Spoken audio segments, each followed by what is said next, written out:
Salut!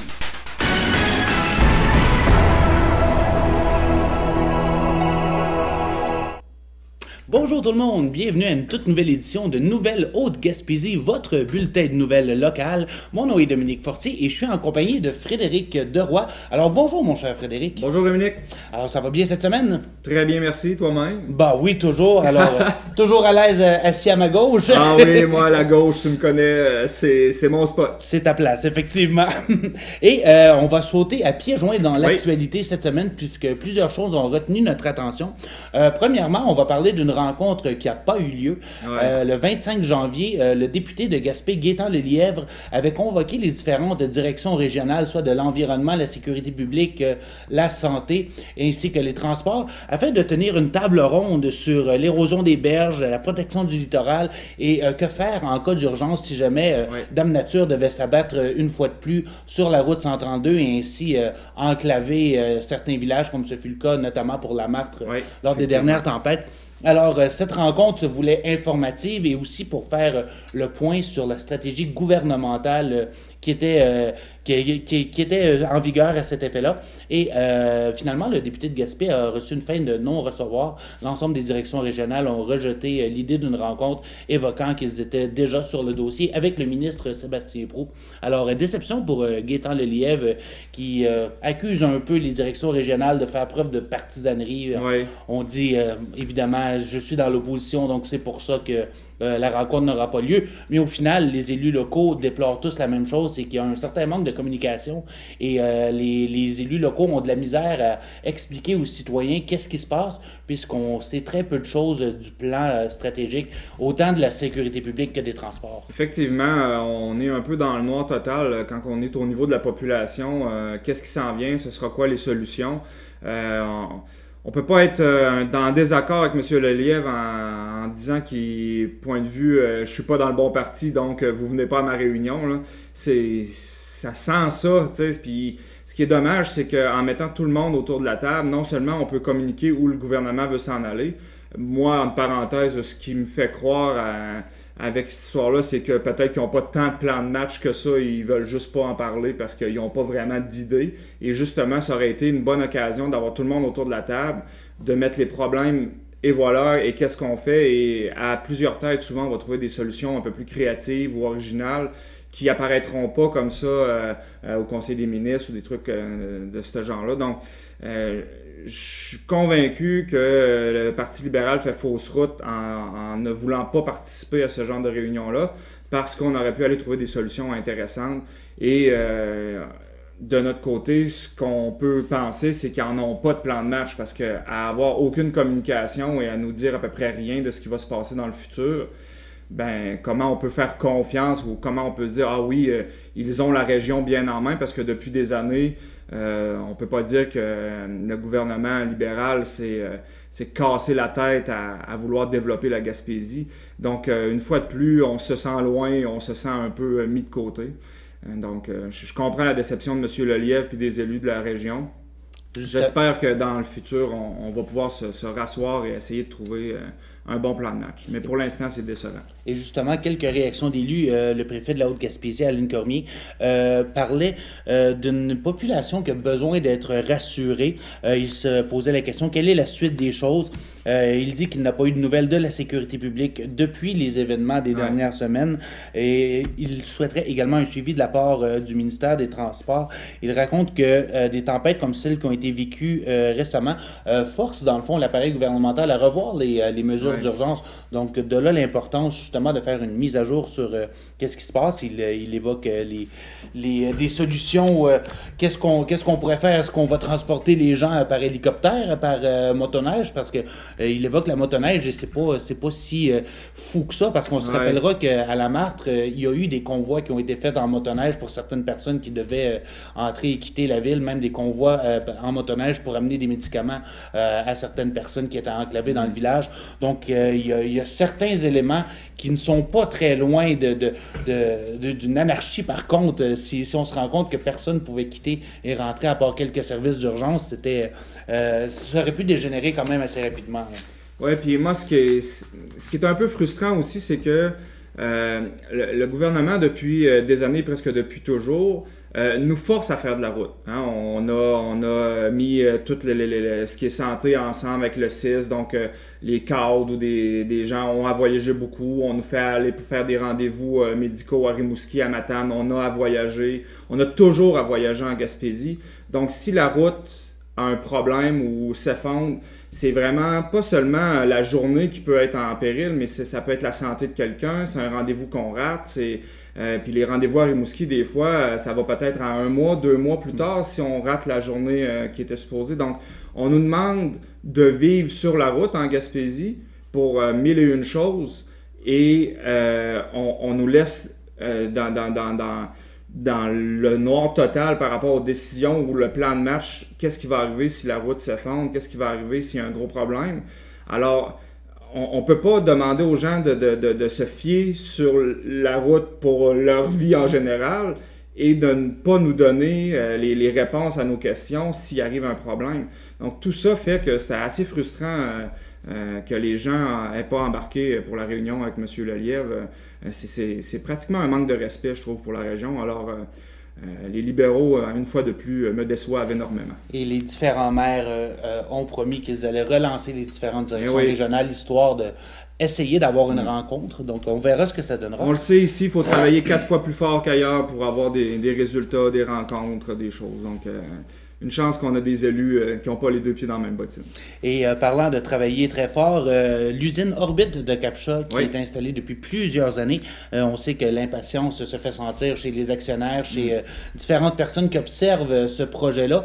Mais on dit cette fois-ci qu'on serait près de la coupe aux lèvres. On a débuté la production d'alumine de haute pureté, pas exactement la quantité qu'on voudrait dans la quantité de temps qu'on souhaiterait, mais on a réussi à faire le produit avec un minimum d'impureté, ce qui est une très bonne nouvelle. Et évidemment, le directeur général Glenn Kelly d'Orbit nous rappelait que c'est une entreprise en démarrage avec une nouvelle technologie, que oui, il y a beaucoup de retard, il ne s'en cache pas, mais qu'il faut continuer à être patient. Et à cet effet-là, les différents élus de la région poussent tous dans le même sens. Le maire Landry à Capcha, M. Cormier en Haute-Gaspésie, supportent tous ce projet qui, au final, ça serait dans l'intérêt de tout le monde que ça fonctionne. C'est ça, on approche de quelque chose. C'est sûr que si moi j'avais investi de grosses sommes dans Orbit, je serais peut-être impatient de voir des résultats ou que l'argent commence à rentrer. Mais en même temps, quand on va jouer dans l'innovation, dans la création de nouveaux procédés, des choses comme ça, dans la haute technologie, eh bien, il faut avoir quand même une espèce de tolérance au risque et à la durée que ça peut prendre. Parce que c'est ça, on a inventé un procédé. Et c'est quelque chose qui, dans les hautes technologies, va servir. Donc, on sait que c'est pas un produit qui sert à peu près à rien ou c'est une lubie ou n'importe quoi. Et en plus, ils ont développé un système où on traite de façon très écologique les boues rouges. Donc, les rejets d'Orbit sont minimum, ça crée un impact minimum sur l'environnement, ce qui n'est pas le cas des autres producteurs d'alumine de haute qualité.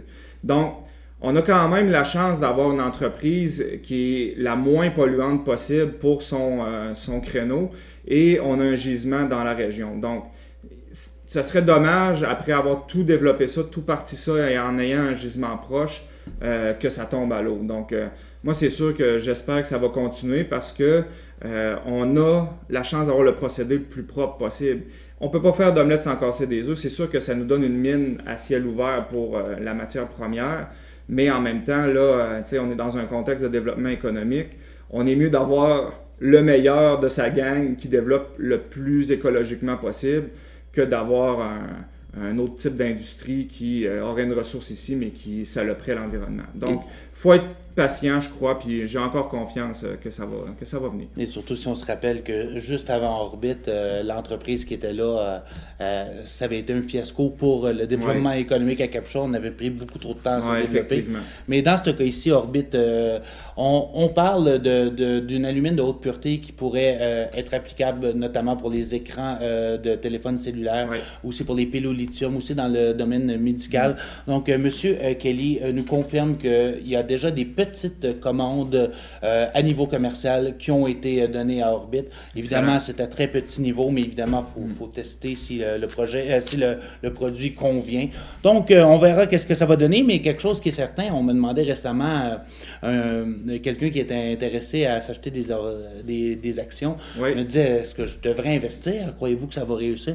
Je dis, bien, écoutez, monsieur, à 26 sous l'action, on ne peut pas se tromper, donc... Vous pouvez mettre un 50$ qui peut être rentable à la longue. Qui sait, donc... Oui. Et ce qu'il ne faut pas oublier aussi, c'est que si Orbit se solidifie et s'installe comme il faut à Captcha, en ayant cette matière première-là disponible, il se peut que dans le parc industriel de Captcha viennent se greffer d'autres entreprises qui pourraient utiliser le produit d'Orbit ou créer à tout le moins un dynamisme dans le secteur industriel. Donc c'est pour ça que je pense qu'il faut être confiant qu'Orbit et il faut lui laisser sa chance. D'accord. Et on poursuit cette fois-ci dans un autre créneau, une campagne de sociofinancement qui a été lancée il y a déjà quelques semaines pour la production de plusieurs pavillons gaspésiens. Les pavillons, on parle de drapeau, mais le pavillon, c'est le drapeau lorsqu'il est sur un bateau. Donc, c'est un drapeau à l'effigie de la Gaspésie. Je pense que tu connais très bien le concepteur, qui est Marc-Antoine Deroy. Mon très cher frère qui a travaillé beaucoup là-dessus avec un de ses amis aussi, qui a donné un coup de pouce. Et le drapeau respecte toutes les règles de comment ça marche un drapeau. Je me souviens plus du terme, là, désolé. Et dans le design, on fait référence autant au micmac, à la pêche, à la mer, etc. Donc, très bien développé. Je l'ai moi-même mis au propre, le fichier informatique, pour pouvoir le faire imprimer. Et c'est une dame qui fait de la navigation qui veut le populariser. Oui, on les voit à l'écran, c'est Michel Lauzon et Luce Sainte-Marie. Et voilà, donc celui qu'on voit a été fait à la main. Donc le but, c'était d'en produire plusieurs pour le vendre et pour le rendre un peu aussi populaire. La réponse est très bonne de ce qu'elle me disait quand elle se promenait avec son pavillon. Les gens trouvaient ça intéressant et tout. Et d'avoir un symbole fort pour les Gaspésiens, représenter sa région, avoir un drapeau, le pavillon pour les bateaux. Donc je trouve ça vraiment intéressant.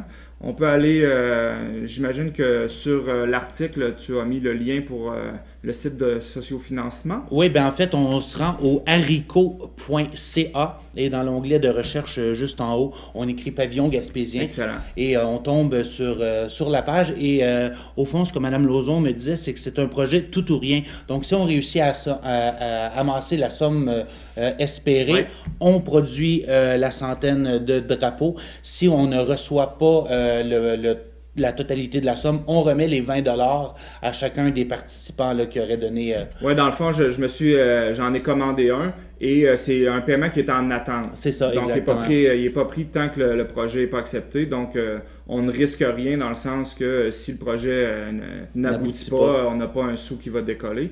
Et moi, ce que je dirais, c'est que si vous avez des amis qui ont des bateaux, ou des trucs comme ça, c'est un beau cadeau à faire, à remettre. Donc, c'est 20 $, c'est très abordable. Et c'est remboursable. Le symbole est intéressant. Ben oui. Et remboursable si c'est pas... Et voilà. Ça se produit pas. Alors, haricot.ca, il reste encore 40 jours pour contribuer à la campagne de sociofinancement. On est à peu près à 20% au moment où on se parle, donc encore beaucoup de chemin à faire. Donc, c'est la raison de cet appel au public de la part de Mme Lauzon et Mme Sainte-Marie. Et voilà.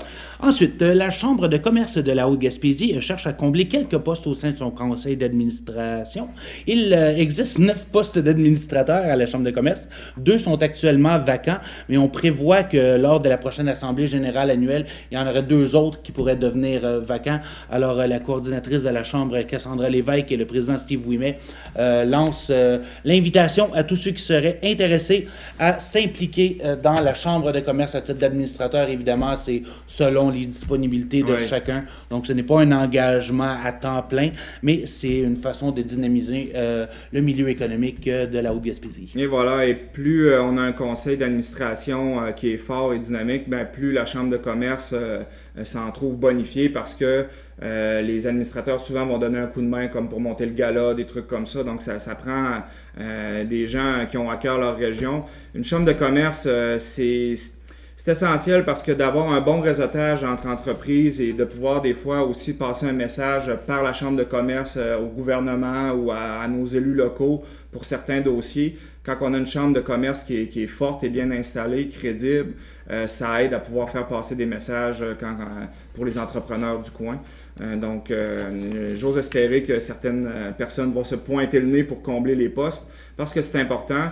On ne peut pas laisser aller notre chambre de commerce. Elle est là, elle existe et plusieurs formations sont offertes par la chambre de commerce. On facilite, on donne des outils. Donc, c'est vraiment important pour les entreprises du coin d'avoir une chambre de commerce. Alors, si on est intéressé, on appelle Cassandra au 418-763-2200. Alors, rapidement, un tout nouveau site web qui s'intitule lamedepierre.info au singulier vient de voir le jour et c'est pour documenter l'histoire du petit village gaspésien de Manche d'Épée qui fêtait ses 150 ans l'année dernière. Alors, ça a été mis sur pied par Bernard Boucher et ça recense plusieurs photos, plusieurs articles, plus de 100 pages de texte, plus de 200 photos et illustrations pour parler de l'histoire de Manche d'Épée afin que ça demeure dans la mémoire collective. Alors, lamedepierre.info. Ensuite, l'auteur-compositeur-interprète Patrice Michaud a fait le bonheur du jeune Maxime Lapointe, le jeune participant à l'émission Le Banquier diffusée dimanche dernier. Alors, une surprise pour le jeune homme qui parle de Patrice Michaud comme étant son idole. Alors, il a eu l'occasion de jouer Mécanique Générale en compagnie de Patrice Michaud. Un beau petit moment, on peut sûrement rattraper ça quelque part sur les internets ou sur Illico pour les gens qui l'ont. Et voilà. Ensuite, la septième édition du tournoi de hockey Village 50 ans et plus s'est tenue le week-end dernier à l'Arena John Lapointe de Caplan. Et qui a gagné ce tournoi? Saint-Anne-des-Monts. Saint-Anne-des-Monts, exactement. Voilà. On les voit à l'écran. Alors, Alain Richard et toute son équipe qui ont gagné cette finale. Et laissez-moi vous dire contre qui. C'était contre New Richmond, si je ne m'abuse. Alors, félicitations à l'équipe de Saint-Anne-des-Monts. Et finalement, l'heure est aux inscriptions pour la prochaine classique hivernale qui se tiendra les 18 et 19 février prochains à la patinoire extérieure de Tourelle. C'est un tournoi de hockey annuel qui réunit des équipes de 9 joueurs maximum qui s'affrontent dans 2 catégories, soit amicale ou compétition. Alors, les matchs se déroulent en formule 4 contre 4. On s'inscrit auprès de Maxime Mimo à l'adresse courriel husky, barre de soulignement 44 à commercial@hotmail.com ou au service de loisirs de Saint-Anne-des-Monts à loisirs.sadm à commercial-globetrotter.net. Et sur ce, on prend une courte pause publicitaire. On vous revient immédiatement avec notre invité de la semaine. Moi, ce qui me transporte avec la régime, c'est que je suis en sécurité. Chauffeur, à la maison. Moi, ce qui me transporte avec le régime, c'est que je peux prendre du temps pour moi et mes amis.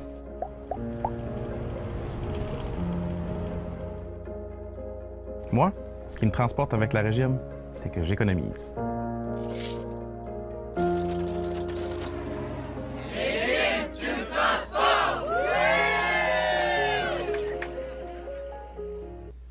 Alors, nous sommes de retour et nous avons à notre compagnie Marie-Ève Paquet qui travaille à la MRC de la Haute-Gaspésie. Alors, Marie-Ève, si tu nous parlais un petit peu, premièrement, de ton rôle et pourquoi tu es avec nous ici aujourd'hui. Bien, moi, je suis agente de mobilisation, en fait, pour la démarche intégrée en développement social. La démarche intégrée en développement social, c'est, en fait, ça regroupe plein de partenaires qui travaillent en lutte à la pauvreté. Il y a beaucoup d'organismes communautaires, mais tu sais, ça déborde aussi du communautaire. Il va y avoir des partenaires du scolaire, du service de la santé, des élus. Fait qu'on essaie de rassembler les gens qui ont des préoccupations au niveau du développement social. Puis, bien, de cette démarche-là découlent aussi plusieurs actions. On a un gros plan d'action commun, donc qui couvre de moins 9 mois jusqu'à 99 ans. Et justement, vous êtes ici aujourd'hui pour parler d'un programme en particulier. Depuis quelques semaines, on entend beaucoup parler de nourrir notre monde, donc de récupération alimentaire, de panier d'épicerie. Alors, qu'est-ce qui bouillonne autour de ce sujet-là en ce moment? Bien, c'est ça fait longtemps qu'il y a une mobilisation en Haute-Gaspésie autour de l'alimentation. On a fait un portrait il y a quand même plusieurs années. Il y avait des épiciers qui étaient venus autour de la table, les nutritionnistes, vraiment plein de gens de différents secteurs qui avaient de l'intérêt à parler de l'alimentation. Puis, on avait quand même avancé au niveau des réflexions puis voir un peu c'est quoi les priorités pour notre MRC. Puis, quelques années plus tard, finalement, a découlé, on a senti qu'il y avait comme un désir de continuer cette mobilisation-là, mais de parler peut-être de manière plus large d'autonomie alimentaire. Donc, nourrir notre monde, c'est un mouvement, en fait, qu'on essaie de démarrer, qui n'est pas encore... qui commence, en fait. Fait qu'on a commencé par créer une page Facebook. Le visuel, c'est Marie-Ève Tessier, Orbi, qui l'a fait. Fait que pour illustrer un peu c'est quoi l'autonomie alimentaire, puis mettre ça visuel aussi. Fait que l'autonomie alimentaire, c'est large, mais c'est en fait tout un questionnement d'une région qui se demande un peu comment être le moins dépendant possible de la nourriture qui nous provient d'ailleurs. Donc, c'est large. Là. On peut parler de poissons, on peut parler d'agriculture, on peut parler de chasse. C'est vraiment d'y aller global. Fait que là, on a envie de donner la parole aux gens, les citoyens qui auraient envie de participer. Parce que là, on éclate un peu, là, on ouvre aux citoyens. C'est ça la différence avec le mouvement Nourrir notre monde. Et justement, il y a d'autres initiatives qui sont sur la table. Et un en particulier que je pense qui va attirer l'attention des gens, c'est un partenariat qui se travaille en ce moment avec le supermarché Métro. Si vous nous parliez un petit peu de qu'est-ce qui se passe autour de ça. C'est ça, c'est encore vraiment embryonnaire, mais on a mis sur pied un comité récupération alimentaire parce que ça fait longtemps qu'on sait qu'il y a beaucoup de denrées dans les épiceries qui ne sont pas nécessairement gérées à l'interne. Puis qu'on souhaitait remettre en valeur. Puis on connaît le grand besoin de nos organismes communautaires en général. Puis ici, en Haute-Gaspésie, on a la chance d'avoir des organismes communautaires assez actifs au niveau de la sécurité alimentaire, si on parle de Partageance, que la plupart des gens connaissent. Puis il y a aussi Carrefour Ressources qui s'occupe des cuisines collectives. Fait qu'on a pensé qu'il y aurait un partenariat intéressant à mettre en place, puis pas juste avec l'épicier Métro, avec tous les distributeurs, les petits épiciers, boulangers, tous les gens qui ont des produits qui sont invendus puis qui pourraient être redirigés. Donc, avec Steve, bien, c'est ça, récemment, on a appris qu'il y avait une belle ouverture, puis c'est motivant pour le comité, parce que c'est sûr que c'est l'épicerie centrale pour notre MRC au complet. Donc, sans la participation du métro, ça serait difficile de mettre un projet comme ça sur pied. Mais on a parlé, dans le fond, au niveau métro, la bannière métro, avec la responsable là-bas des communications qui nous confirmait qu'effectivement, les métros ont vraiment l'intérêt à mettre sur pied différents projets dans toutes les régions du Québec. Puis, il confirmait qu'effectivement, à Saint-Anne-des-Monts, il y a de l'ouverture. Fait qu'il reste à voir ça va être quoi les suites, mais c'est quand même un bon départ. Oui, et justement, on me disait pas plus tard que ce matin qu'il y avait un projet pilote qui était en train de prendre forme à Montjoliet avec le métro. Donc, c'est quand même pas loin d'ici. Donc, on avait confiance du côté de métro qu'on puisse trouver une solution pour que ça fonctionne ici à Saint-Anne-des-Monts. Ouais. Moi, il y a quelque chose que je trouve vraiment intéressant depuis quelques années, ça se fait, je pense, avec la coopérative du Cap.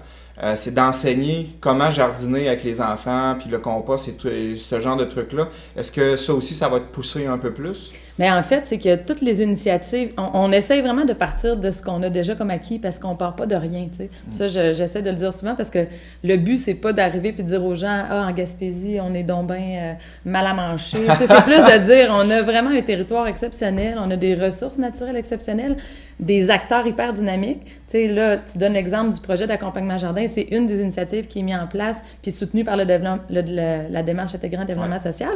Mais aussi, dans le fond, on souhaite que les cuisines collectives, il y en ait un peu plus partout sur le territoire, dans les extrémités. Tu en parlais tantôt, les services sont centralisés beaucoup à Saint-Anne-des-Monts, mais c'est une préoccupation d'aller rejoindre les communautés qui sont plus isolées. Puis, dans le fond, ben c'est ça. C'est de partir de nos forces puis de voir comment on peut aller un peu plus loin avec tout ça. Justement, les jardins communautaires, on en a vu aux écoles à Capcha, Marsouis, Tourelle. Il y a d'autres projets similaires à Mont-Louis. Outre les jardins communautaires, quels sont des exemples d'idées d'autonomie alimentaire qu'on pourrait mettre de l'avant? Les actions qui favorisent l'autonomie alimentaire, c'est tout ce qui donne accès, dans le fond, à une alimentation plus locale. Fait que quand on pense aux marchés locaux, tu sais, l'été, on en voit de plus en plus. Il y a à Mont-Louis qui sont rendus avec un marché du terroir. Donc, les producteurs, pas besoin d'être des gros producteurs, là. Ça peut être quelqu'un qui décide qu'il y a trop de zucchini dans son jardin, il va aller vendre ses surplus. Ça n'a pas besoin d'être compliqué ni officiel. C'est juste de mettre en place des mécanismes qui font qu'on peut s'échanger entre nous. Il faut même avoir... tout ça. Exactement. Fait que quand on parle d'autonomie alimentaire, une notion qui est super intéressante pour la Haute-Gaspésie, c'est toute la revalorisation des savoirs ancestraux. Tout ce qui est lié à la transformation, conservation des produits, fumer du poisson, sécher, déshydrater des aliments, mettre en conserve. Donc ça, c'est sûr que nous, on voit qu'il y aurait des beaux partenariats à avoir aussi avec les clubs sociaux. Tu sais, si les gens des 50 ans et plus ou des fermières qui ont souvent des cuisines bien installées souhaitaient embarquer dans des projets comme ça, bien, ça serait facilitant parce qu'il y en a un peu partout sur le territoire. Mais c'est des exemples de choses qui pourraient être mis en place. On fait déjà beaucoup de trucs. Sinon, à part l'émergence des marchés, dans le fond, on parle de commerce de proximité, c'est de rapprocher les aliments des gens qui veulent les acheter. Après, bien... Il y a aussi tout ce qui est en lien avec la production. Donc, favoriser la production locale, la remise en culture de nos terres agricoles. On le voit quand on se promène en Haute-Gaspésie, il y a beaucoup de terres en friche. Ouais. Puis c'est dommage de voir ça parce que c'est quand même des terres qui sont peut-être pas les plus riches au Québec. On s'entend, on n'est pas dans la vallée du Saint-Laurent, mais il y a un potentiel. Ouais, on est loin des terres de roche, c'est des terres cultivables quand même. Je veux dire, il suffit d'avoir des bons projets, des gens qui veulent mettre un peu d'effort dedans. Fait que c'est ça, il y a des projets à petite échelle qu'on peut mettre en place entre citoyens, mais il y a aussi des projets qui pourraient demander plus de vision quand on parle de terres agricoles. On sait que pas des problèmes, mais c'est qu'on n'a pas beaucoup de production animale non plus. Donc, au niveau du fumier ou pour enrichir les terres, on n'a pas de substances en abondance. Fait que, est-ce qu'il y aurait un lien à faire avec le compostage domestique, avec... on pourrait être créatif. C'est ça, fait que dans le fond, c'est d'ouvrir la discussion puis de voir qui prend quel rôle là-dedans puis comment les projets s'attachent ensemble pour dire que on va devenir une MRC de plus en plus autonome au niveau de l'alimentation. Puis il y a tout l'aspect des pêches aussi, quand on pense au projet Fourchette Bleue, que vous devez connaître, d'Exploramer. C'est pour des espèces qui sont méconnues un peu du grand public, mais qui sont quand même plus en abondance que certaines espèces que tout le monde pêche déjà et qui auraient peut-être des quotas. Oui, exactement. Donc, comment remettre en valeur nos espèces d'ici, ça fait partie de l'autonomie alimentaire. Parce que à l'épicerie, on va acheter des poissons qui viennent... de très loin des fois. Oui, c'est ça, alors qu'on a des ressources super fraîches à proximité. L'année passée, du côté sud, il y avait eu une initiative, les gens allaient pêcher sur le quai, puis ils remettaient les poissons, je me souviens plus comment ça fonctionnait, mais c'était pour aider ceux qui avaient un peu plus de misère. Donc, il suffit d'être créatif, dans le fond. Oui, ça, c'était un partenariat avec un organisme communautaire qui, après ça, je pense qu'il faisait de la mise en conserve. Ça se peut, oui. Donc ça, c'est une belle contribution citoyenne. Nous, on va aussi sonder les gens sur où sont leurs intérêts puis s'ils ont envie de s'impliquer. Parce qu'il y a des projets comme, exemple, vous avez des arbres à fruits dans votre cour, vous perdez la moitié de vos prunes qui tombent à terre parce que vous ne savez plus quoi en faire une année que c'est productif. Bien, il y aurait peut-être des liens à faire entre des réseaux de cueilleurs, des organismes communautaires qui pourraient transformer ces produits-là ou les cuisiner sur place. Fait que c'est ça, c'est vraiment illimité, mais il faut commencer, il faut être réaliste aussi. Fait que la première étape, nous, c'est de consulter les gens. Donc, il va y avoir 3 conférences « Nourrir notre monde ».